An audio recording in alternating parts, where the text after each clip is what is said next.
Welcome to Click Sports. My name is Cersei. We are on live and direct, coming to you from the studio of SJ Click inside Accra, Adabraka. Yeah, Adabraka. Okay, so yeah.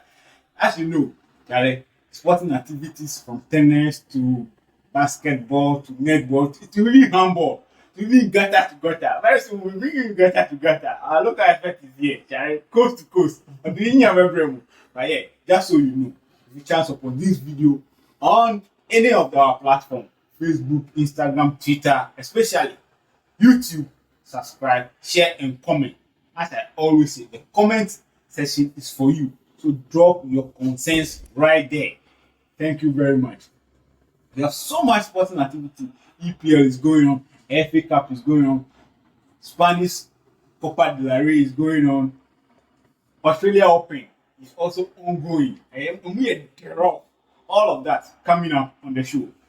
But before I introduce my wingsman, Charlie, as you know, one of our content is doing so well on the internet, the local segment, and a comment from one of our favorite viewers called Emmanuel. Emmanuel says that he doesn't know that people understand local football like that, so he's bigging up spooky near, fantastic. So Charlie, Emmanuel sends his regard. Yeah. And they are loving the financial advisor. They are loving him. Yeah, so he should keep on bringing more investment advice. Yes. So Charlie, the guys in the neighborhood, they are appreciating you, and Charlie, you are doing well. And then the fact and figure segment, big up to you too, Charlie. You are grinding hard. That'll be the whole story. So yeah, with that said, let me go to my boys. Yes. I'm near very much Regina. Great. Go and check.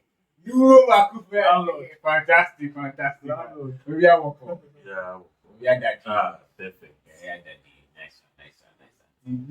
We can move person. We have to make money. Oh, very necessary. We have to make money. Very necessary. Charlie, I'm near very much cooking near. I'm over near. Judy. Kumo. Lalu. Nobody can stop a moving train. We cousin. Friday, I bet you.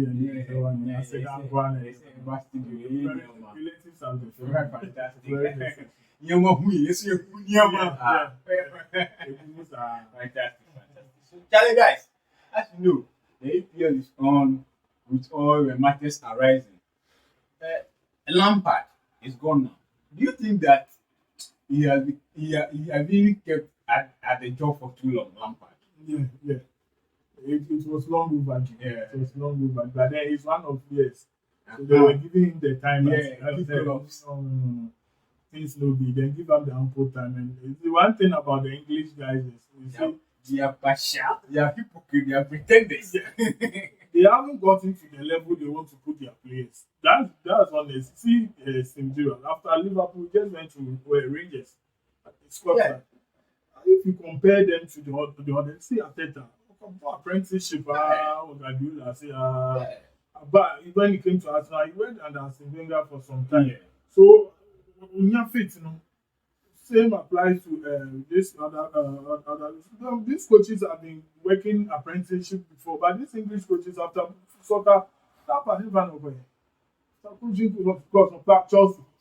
Think normally because Okochi, Derby County. okay, he started from Derby County, but maybe my problem is the apprenticeship. He should have worked under a big coach. That's my problem. If you compare them to those who worked under everything hard, he worked under Pep at Bayern. Who Suyan Bibi? But that argument, somebody can say it's not 100% true because Pep Guardiola, I don't remember him working under anybody. So it's not always the case. Mourinho, he was working with Mourinho and But he started from their junior side and I think after Barcelona, I think they sacked the coach and they give the job to him. So he didn't really work under any big manager like the rest. But for me, I see the English guys to be hyping their players to now. But that's how. But that one, English that people, one, you know, So for Lampard, he should go and come back again. He should go and come back again. So, Reginald, and now Everton, they're looking at Bielsa, Marcelo Bielsa, or Sondai. Who should they go for? Who should be the perfect candidate to replace him? First of all, I think the starting of Lampard was long overdue. Nah. Last season should have told them something. It was a warning to them. They just managed to survive. But they were thinking this season things will be better, but it's got worse. Yeah. I think he's lost 7 matches in 8 games also, and it wasn't getting better. For me, from what I've heard they wanted to give the job to Bielsa, but Bielsa is saying he wants kind of to come in the summer because he's watched the Everton players and he thinks most of them are not fit enough, they can't run enough. So he wants a major preseason with them to train with them, also bring his own players so that he can start his own project. But because coming at this time is going to be a very, very difficult job. So when you look at things, I think Sondheim will be the best. For the interim. Yeah, but he's also talking about getting a long-term contract. But Everton are looking at somebody who can take the job right now and make the at least needed impact and save them from relegation. And with what's his name, Sondai, when you look at his record, he's able to get water out of the rock. He's able to get average players and make them better. Yeah, so I think even though his style of football is not the prettiest, for Everton right now, that's what they do. No, the most important thing is staying out. So after now, they wouldn't care how you play and all that because he's very direct, long balls and all that. But Everton see themselves as pretty much a top 10 team. They would like to play nice football and all that. But this is not the time for it. The main thing right now is survival. So I think Sondheim should be the best out of Wonderful. Pep and Arteta this weekend, FA. But before there was a press conference where Pep was saying that before when he leaves the city, Arteta will take over from him. So now you know what kind of access. Maybe, but I'm not. You don't know. Maybe they talk behind the scenes. He still sees Arteta as his apprentice. So maybe they talk behind the scenes. But let's wait and see. For me, I don't think Arteta will leave us now. Exactly. That's For Man City, because Arsenal too is not known for sacking coaches, and which will make you think that very soon when things are not going, even when he came and things were not going on well, they kept him. So I don't know what he has seen for him to say that maybe they are talking behind closed doors. But then for me, I'm not seeing Arteta leaving Arsenal now. It will be a shock to me in the next 1 or 2 years if Arteta leave Arsenal. Because Arsenal they are working on a project, and I think this is the man for the job as Arsenal. So you let's say there's nothing. You see, football is all about surprises. Anything can happen. But personally, I don't see Arteta leaving Arsenal. It's already actually Australia open is on. Ali, what's up? Ali, give us a rundown. The rundown the Since it's open, Charlie, if you go the women them aside, then catch the final. The final will be tomorrow. Okay. Yeah, we have Kana. Okay. Yeah, she's from Kazakhstan. Wow. Yeah, should be coming up against what's her name? I've forgotten the name, but she's from Belarus. Yeah, she's coming up again. And when I was checking the stats, and I realized that the record is very, very close. Okay, the two of them. The two of them very, very close. I forgot the name of the lady from Kazakhstan, but she's leading by three games to 1. Oh, wow. They've met 4 times. She's won 3 times. Okay. And Rubicana has won once.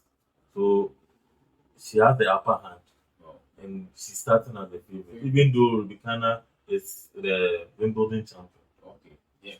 So it's going to be a very, very tough match. But I'm predicting the the lady from Kazakhstan to win it. When we go to the lady men's side, Novak Djokovic, as usual, is in the final, and he'll be coming up against Tsitsipas from Greece. Wow. Yeah, he's been around for some time, but this actually his first Grand Slam final. Wow. Yeah, so it will be very, very difficult for him. Novak Djokovic is like a mainstay in this tournament. And I think this is favorite Champion. court, the hard court. He's won it 9 times. He's looking to make a record and win it 10 times. I checked their head to head. They've come up, I think, 13 times. Djokovic is leading 10-3. Wow. And Djokovic is also looking to equal Nadal's record of 22 Grand Slams. Yeah. So Novak Djokovic starts at the overwhelming favorite. But in tennis, sometimes surprises happen. If Djokovic doesn't turn up, maybe Tsitsipas can cause it. But I'm hoping that he can give Djokovic a contest. Otherwise, it will end early.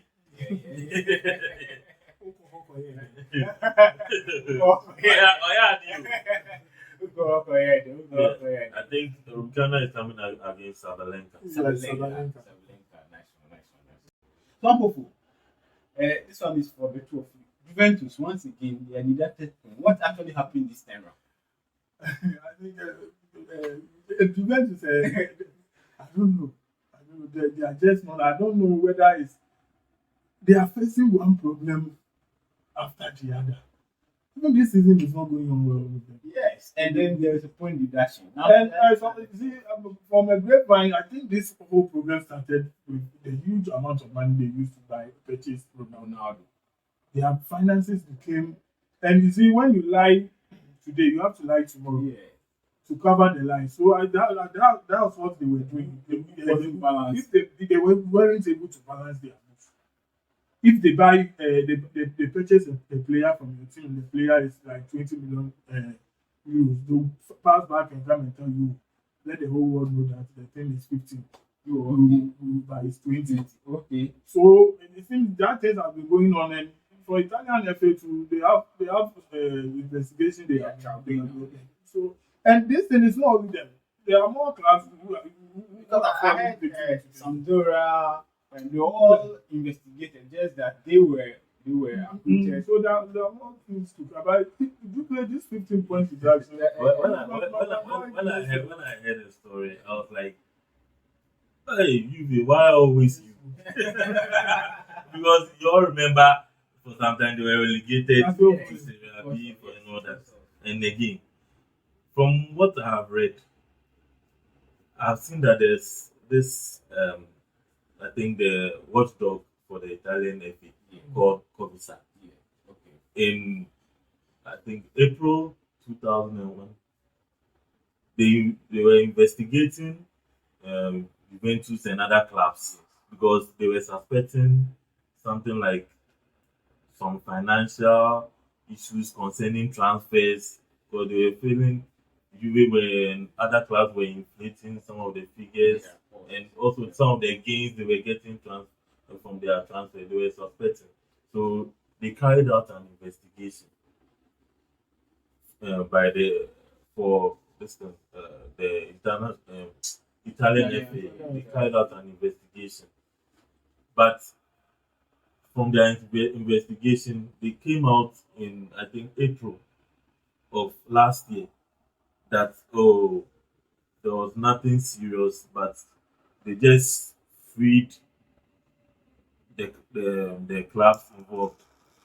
They were acquitted because they were 59. I think they found 59 club executives, and I think That's one name read in the press. so they when they even found out whatever was happening there, they didn't really find any serious thing there because they were thinking there were no rules governing or no objectivity in valuing the transfers, the transfer fees of players. So I think they affected those involved. But there's another institution in Turin where Juventus are based. Yeah, they are called Prisma. They decided to carry out an investigation themselves and also their findings. What they got from their findings, they presented it to the FA. It's based on what they got that the FA decided to take this action.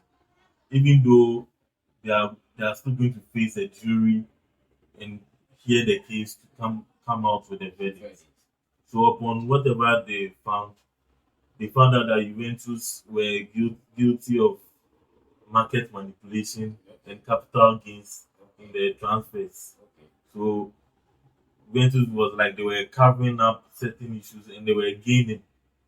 So based on their findings, the Italian FA decided to deduct Juventus 15 points, even though Juventus are appealing and some also feeling that the penalty is too much.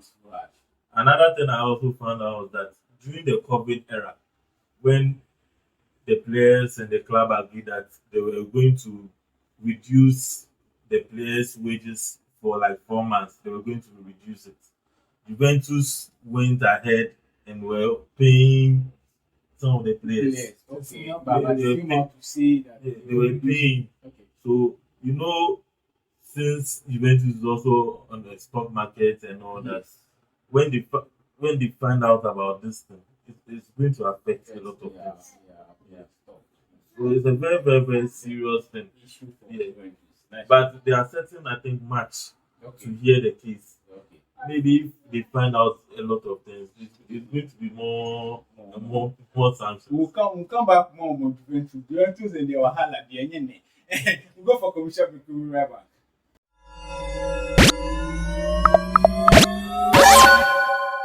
Yo, welcome back to the show. Remember, it's SJ Click on YouTube. Check us out. Like, share. Like that, not share. A like that, not share. Remember, the comment section is for you. Fantastic. Yeah, so guys, the transfer. Still, we are in the winter. So the winter transfer is going on. So let's start from home. Our own Anton Semenyo. I think favor is favoring him this 2022. So I think he's moving. He has even moved to Bournemouth from his Bristol City. How do you the impact of Semenyo? I mean, can he replicate what he has been doing for? Because I think he scored 20 goals for Bristol City, I think last season. Yeah. So you think he can replicate the same thing? Because it's a good different Champions League, different EPL, different the championship. Yeah, it's a very good move for him. It's one step ahead. So now get one another Ghanaian in the EPL to talk about it. The only problem is the position of Bournemouth. If he can make an impact. But then from championship to the Premier League, it's an elevation. That guy, since the World Cup, after the World Cup, he has been blowing left, right. So I think he has gotten some kind of experience from the World Cup. And I was always saying he should have even got more playing time during the World Cup. Because Naki didn't show anything to us that we should have given him those time that we gave him. But then, it was it Portugal or which match? One match he came in and it wasn't bad. Yeah, I think against Portugal. Against Portugal, it wasn't bad. But he didn't get enough time. I wish him all the best. But for Bournemouth, the only problem I have is their position. Where they are now. If it will be a big burden on him. Most of the time they'll be looking up to him. There is a striker. So they'll be expecting him to bang in the goals for them to at least stay up. But the only thing he can vindicate himself is even if Bournemouth go to engaging and he's able to score some number. Another brilliant. But initially I had Crystal Palace and West Ham were sniffing around before I had Bournemouth. So I will wish him all the best. Right now you will be taking on Bournemouth wanted to go to Newcastle. We'll be taking about something on Anton Semenyo. I think it's a good move. All I'm hoping that he will be up and running because in the Premiership Charlie, There's the, no the, time the for- pressure is different from the championship. And since Bournemouth are in the position they are, which is not that good, there will be a lot of expectation. You have to start scoring the goals and help Bournemouth get out of that position. So I'm wishing more the best. Not talk about Chelsea. Last year, it was their darling boy, Gordon. They wanted him giddy from Everton. But apparently, the guy now wanted to move to Newcastle. Is he almost getting his wish anyway?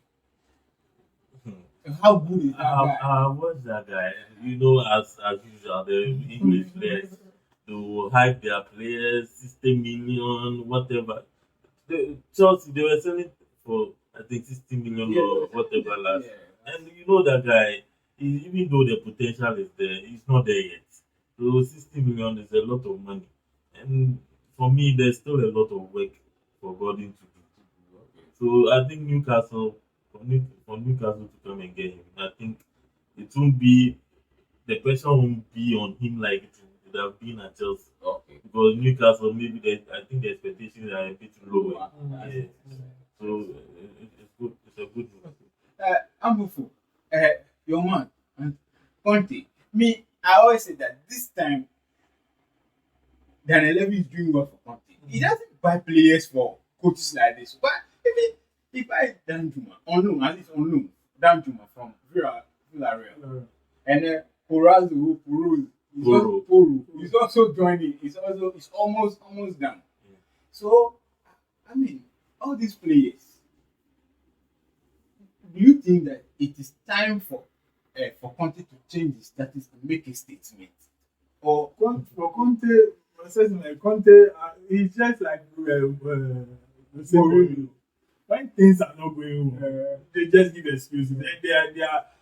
They don't want to accept the fact that it's their fault? and then on law of diminishing returns. Conte, because which players can you compare? If you compare Tottenham players to Newcastle players, will you tell me that Newcastle have better players? It's just that the tactics is not working for them. The tactics is not working. You know Conte already when he was in Chelsea. When things are not going on well, you just find excuses. Excuse me, to the flimsy excuses. You just want to everybody apart from him. Everybody has done something wrong. Not only me. So for Conte, yeah, he has quite recently, say Harry Kane had an interview, granted an interview, and he said the way when they are on the training ground, the way they see that the man is passionate, they want to win something for him. That's how. Tactics. They say the man in tactics range. But this time around, as with 11 to force. The players Tottenham are signed. He needs to do something. That's why I'm always saying that Harry Kane should move. He should just move. Because if he's waiting to get the title from at Tottenham, for Conte, I think in the time now. Chelsea, they are pushing for Casemiro. They are actually in the race with Arsenal. But if you are Casemiro's advisor, who will you actually? Which of the two teams will you actually ask? Why you ask this question? That's a very, very difficult question. Because when you look at Arsenal, you see them building something. But if I was Casemiro, I'll look at the two things. Which team am I more likely to play, to go in and make the needed immediate impact? For me, I think it's Chelsea. Okay. I think it's Chelsea. No, because N'Golo Kante is on the downward spiral. And when you look at Chelsea's midfield, the Mason Mount, the Kovacic, and what's his name? Gala. He can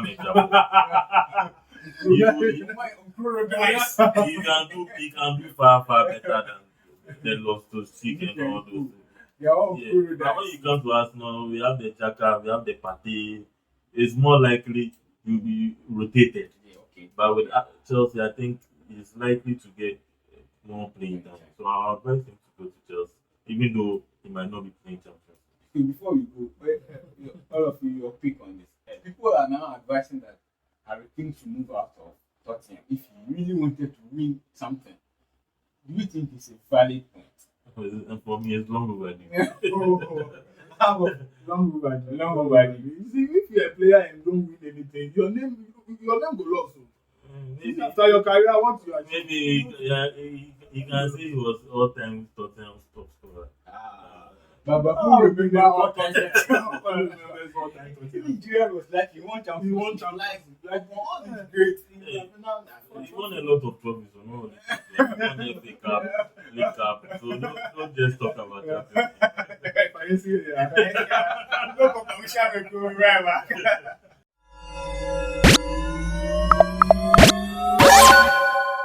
Yo, welcome back. Remember, as I always say, this is Click TV and we are on YouTube. Just go onto YouTube, search for SJ Click TV.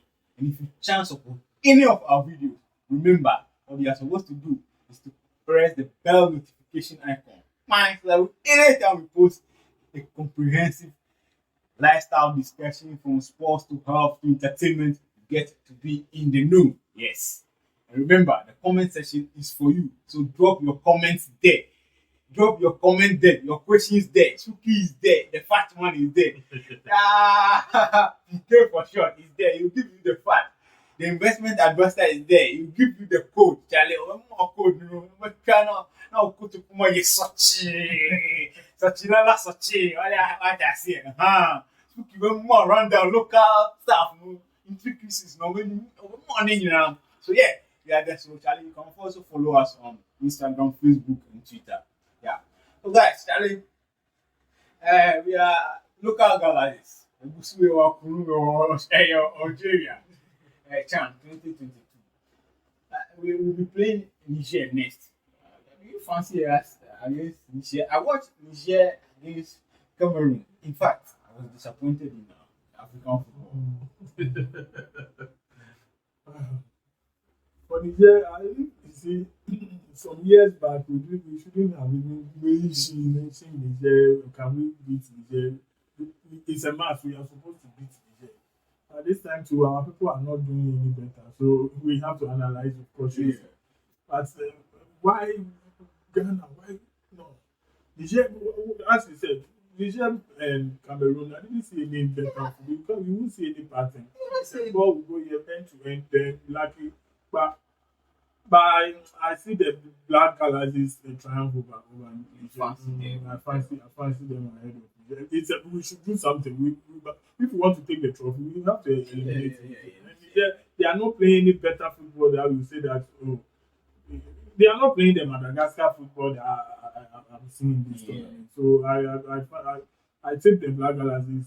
It's not going to be easy, even though we are missing our marksman. Philip Barnier to red card in suspension. So I don't know. I don't have trust in Kofi Koji.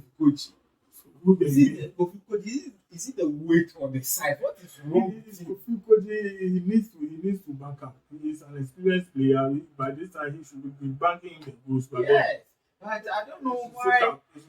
For me, if I were to be a coach and not work, I would start the great Olympic striker ahead of Okay. or maybe because Glassing, the captain, Awako is back from now. injury. Okay. So if he starts, maybe he can play the Olympic striker, Yusuf and Awako 9 and 10 and let's see, because for Kofi Koji, one advantage he has also got is because of the weight. He keeps the defenders very busy for the others to. Okay. So I wish them well. I'm expecting if you want to take the trophy, we just shouldn't be a match. Reginald, Black Galaxies. We're facing Niger. Yeah. From what I've seen so far, there are issues to be sorted out with this team if we are to go beyond this quarterfinal. Because it looks like our team it's not everybody's not in sync. Okay. And But they seem to have enough training too this time. And we give away too many chances. If you even watch the Sudan game, even though we won by 3-1, I don't think the scoreline was a true price enough. Because they got so many chances. They could have scored. But we were lucky. We won that by 3-1. So our defense, we need to be more compact. And I don't know whether it's because the two centre backs have been really play together. Okay. So the understanding is not really there. So if we are able to at least stay compact in the defense and build from there, and in the midfield, they are able to keep the shape solid and feed the strikers, I think we can do something. But I'm not really optimistic going into this match. Okay. So yeah, now you heard it from my wingman. One is hopeful, one is not too optimistic about it. But as patriotic Ghanaians here,